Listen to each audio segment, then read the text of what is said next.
Nahmaduhu wa nusalli wa nusallimu ala rasulihil karim, amma ba'd. Di dalam sebuah hadis yang mafhumnya sering kita dengar, yaitu berperanglah kalian atas nama Allah Subhanahu wa taala di jalan Allah Subhanahu wa taala, melawan orang-orang kafir kepada Allah Subhanahu wa taala.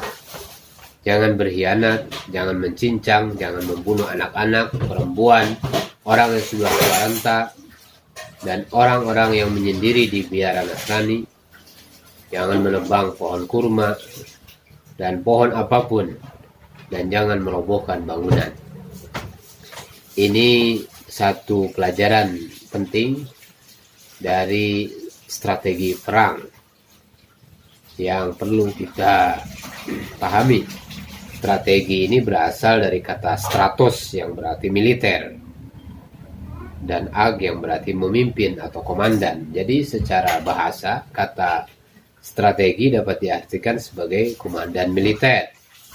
Pada masa Yunani kuno, istilah strategi ini diartikan sebagai generalship, atau segala sesuatu yang dilakukan oleh para jenderal atau pemimpin pasukan dalam membuat suatu perencanaan untuk menaklukkan musuh atau memenangkan peperangan. Secara umum, strategi militer dapat diartikan sebagai ilmu pengetahuan, seni, atau rencana tentang usaha menyusun, mempersenjatai, dan menggunakan kekuatan-kekuatan militer secara efektif untuk memperkuat dan mengamankan kepentingan suatu bangsa dari musuh yang ada, musuh yang potensial, atau musuh yang diprediksikan akan menyerang. Saudara-saudara sekalian, definisi yang hampir sama dapat kita temukan dalam Webster's Third New International Dictionary yang mengatakan bahwa strategi militer adalah ilmu dan seni tentang penggunaan kekuatan politik, kekuatan ekonomi, psikologi, dan militer suatu bangsa atau kelompok bangsa-bangsa yang memungkinkan dukungan maksimal kepada kebijakan yang telah ditetapkan, baik sewaktu perang maupun sewaktu damai. Saudara-saudara sekalian, pemerhati daripada channel komprehensif ini, militer Amerika Serikat mendefinisikan strategi militer secara lebih tajam lagi, yaitu sebagai seni dan ilmu pengetahuan tentang pengembangan serta penggunaan kekuatan politik, ekonomi, psikologi, dan militer yang diperlukan dalam keadaan damai dan perang untuk dapat memberikan dukungan maksimal kepada kebijaksanaan atau polisi, meningkatkan kemampuan dan konsekuensi yang menguntungkan bagi tercapainya kemenangan, serta mengurangi kemungkinan terjadinya kekalahan. Berdasar kepada definisi-definisi yang telah kita bahas tadi, dapat disimpulkan bahwa strategi militer adalah pendekatan secara keseluruhan yang berkaitan dengan perencanaan gagasan, pelaksanaan rencana, dan eksekusi sebuah aktivitas peperangan dalam kurun waktu tertentu.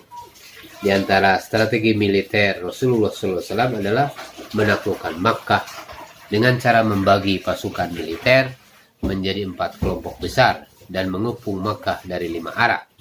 Rasulullah SAW juga menegaskan untuk menghindari pertumpahan darah dengan memberikan jaminan keamanan kepada setiap orang yang masuk area Masjidil Haram, masuk istana Abu Sufyan, atau berdiam diri di rumahnya. Banyak ahli sejarah menyejajarkan penaklukan Mekah dengan jatuhnya Roma atau penaklukan Berlin oleh musuh Hitler. Bedanya Mekah dibuka tanpa banyak korban jiwa.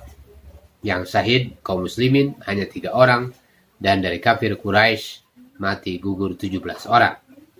Strategi militer yang baik mempunyai koordinasi antara anggota pasukan memiliki tujuan perang yang jelas, mampu mengidentifikasi faktor pendukung yang sesuai dengan prinsip-prinsip pelaksanaan gagasan perang secara rasional, efisien dalam penggunaan logistik, dan memiliki taktik untuk mencapai tujuan secara efektif.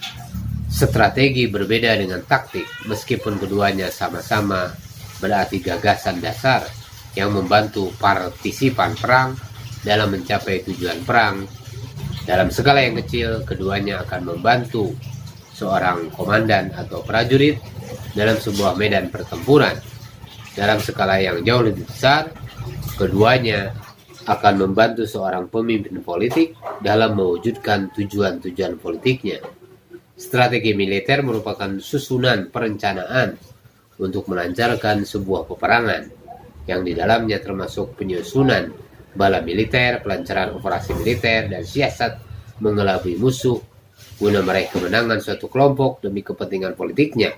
Sementara itu, taktik militer merupakan teknik dan perencanaan penyusunan unit-unit militer untuk mengalahkan musuh dalam pertempuran. Gagal mempersiapkan sama dengan mempersiapkan kegagalan, kata Mike Murdock. Saudara-saudara sekalian, strategi militer sendiri setidak-tidaknya dapat dibagi menjadi dua, yaitu strategi militer besar, grand strategy, dan strategi operational strategy.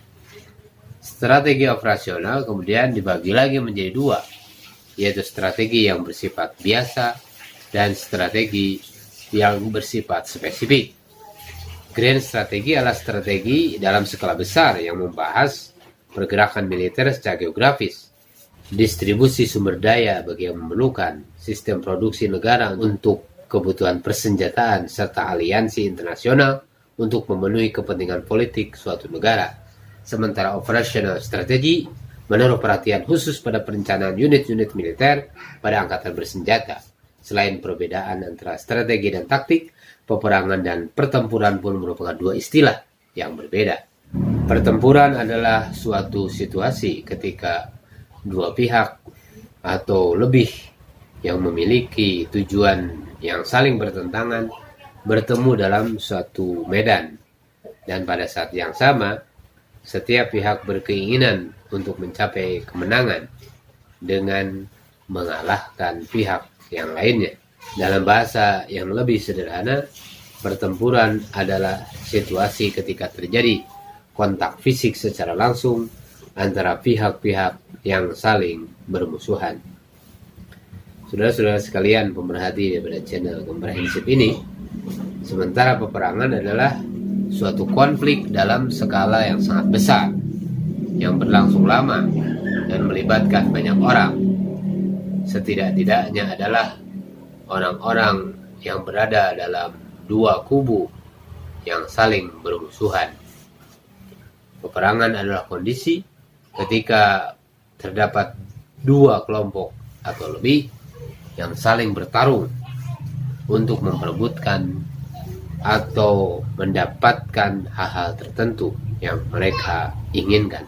Peperangan tidak harus melibatkan kontak fisik secara langsung antar elemen seperti prajurit dan masyarakat dari tiap kelompok, tetapi dapat juga berupa pemutusan hubungan antara kedua belah pihak atau pengiriman misi-misi intelijen yang bertujuan untuk mengetahui kelemahan musuh. Sebagai bagian yang integral dari sejarah penyebaran agama Islam, perang yang dilakukan oleh Rasulullah SAW sesungguhnya adalah sebuah sistem pertahanan diri dari serangan musuh, sistem pembelaan diri dari segala bentuk kezaliman, sekaligus sebagai upaya untuk perluasan dakwah agama Islam dalam rangka mengejawantahkan konsep dan gagasan agama Islam sebagai rahmatan lil alamin. Saudara-saudara sekalian pemerhati daripada channel Komprehensif ini, sejarah mencatat dalam melakukan setiap peperangan dan ekspedisi militer, Rasulullah SAW senantiasa menjalankan dengan penuh semangat, ketaatan, keulatan, pengorbanan, konsolidasi antara qiyadah, pemimpin, dan junud, prajurit.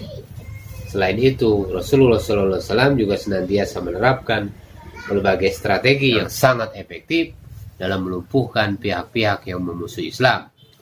Tidak heran jika dalam setiap peperangan yang dipimpin oleh beliau Sallallahu Alaihi Wasallam, kaum muslimin senantiasa memperoleh kemenangan yang gemilang atau paling tidak berhasil menggetarkan hati lawan.